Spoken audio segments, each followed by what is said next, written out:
Esther Chapter 6. The king honors Mordecai. That night the king had trouble sleeping, so he ordered an attendant to bring the book of the history of his reign so it could be read to him. In those records he discovered an account of how Mordecai had exposed the plot of Bigthana and Teresh, two of the eunuchs who guarded the door to the king's private quarters. They had plotted to assassinate King Xerxes. "What reward or recognition did we ever give Mordecai for this?" the king asked. His attendants replied, "Nothing has been done for him." "Who is that in the outer court?" the king inquired. As it happened, Haman had just arrived in the outer court of the palace to ask the king to impale Mordecai on the pole he had prepared. So the attendants replied to the king, "Haman is out in the court."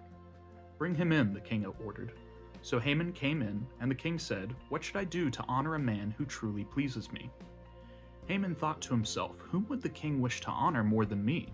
So he replied, "If the king wishes to honor someone, he should bring out one of the king's own royal robes, as well as a horse that the king himself has ridden, one with a royal emblem on its head. Let the robes and the horse be handed over to one of the king's most noble officials. And let him see that the man whom the king wishes to honor is dressed in the king's robes and led through the city square on the king's horse. Have the officials shout as they go, 'This is what the king does for someone he wishes to honor.'" "Excellent," said the king to Haman.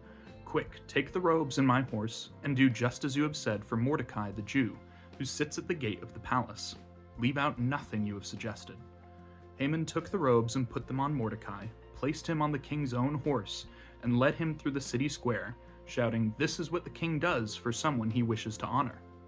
Afterward, Mordecai returned to the palace gate, but Haman hurried home dejected and completely humiliated. When Haman told his wife Zeresh and all his friends what had happened, his wise advisors and his wife said, "Since Mordecai, this man who has humiliated you, is of Jewish birth, you will never succeed in your plans against him. It will be fatal to continue opposing him." While they were still talking, the king's eunuchs arrived and quickly took Haman to the banquet Esther had prepared.